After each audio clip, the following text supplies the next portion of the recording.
pessoal, dando continuidade ao vídeo de esquizofrenia, hoje eu quero falar para vocês sobre o tratamento desse transtorno. Antes de eu explicar sobre o tratamento, eu quero contar para vocês explicar o que são os sintomas negativos e positivos da esquizofrenia e aonde a medicação pode agir. Então, sintomas positivos são delírios, alucinações, agitação, e os sintomas negativos são apatia, tristeza, humor plano, déficit cognitivo, aquele paciente realmente parado e apático sem energia. O tratamento para esquizofrenia baseia-se em antipsicóticos. E os antipsicóticos, eles vão conseguir agir diretamente nos sintomas positivos, muito pouco nos sintomas negativos. Nos sintomas negativos, as abordagens são outras. Tratando-se de antipsicóticos, existem aqueles de primeira geração e os de segunda geração. Os de primeira geração são os antipsicóticos mais antigos. Um deles, talvez conhecido por vocês, é o haloperidol.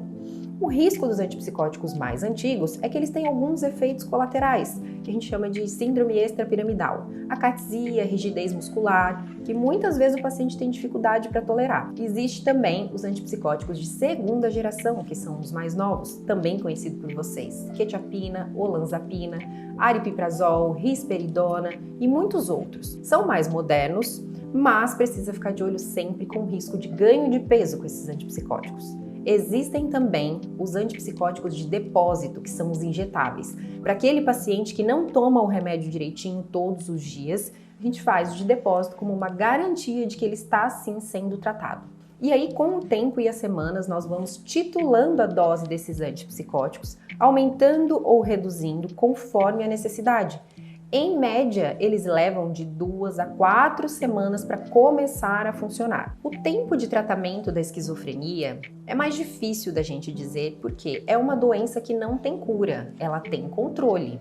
Se o paciente está bem ali durante um ano tomando a medicação e estável, a gente pode pensar em uma possível redução da medicação. Mas existe também a esquizofrenia refratária, que é aquele paciente que já tentou 2 antipsicóticos diferentes, de classes diferentes, pelo tempo correto e pela dose correta e não teve resposta.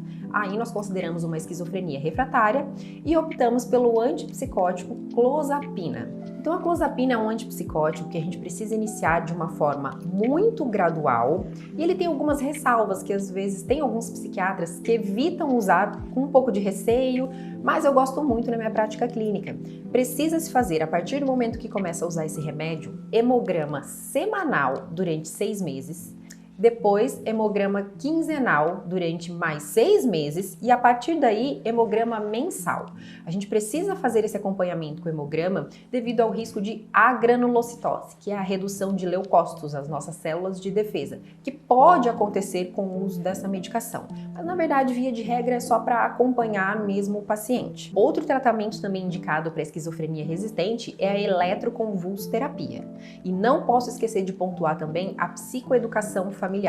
A família precisa estar engajada no tratamento da esquizofrenia para que a gente tenha êxito no tratamento. E o que é estar engajada? Primeira coisa, é entender sobre o transtorno, que é um transtorno que não tem cura, mas ele tem tratamento e o tratamento precisa ser correto. A família também pode se engajar com grupos e familiares de outras pacientes que tenham esquizofrenia, para que eles se apoiem e comecem a entender mais sobre o transtorno. Criar um elo de confiança com o paciente é muito importante. Na maioria das vezes já são pacientes desconfiados pelo próprio transtorno. Entender sobre a doença leva a entender naturalmente sobre os delírios, que muitas vezes esses pacientes têm e os familiares não entendem. E bater de frente com esses delírios e querer provar que esses delírios não são reais, às vezes causa um transtorno muito grande dentro da família. Então a psicoeducação familiar, o entendimento familiar, o amparo familiar é muito importante dentro do tratamento da esquizofrenia, certo?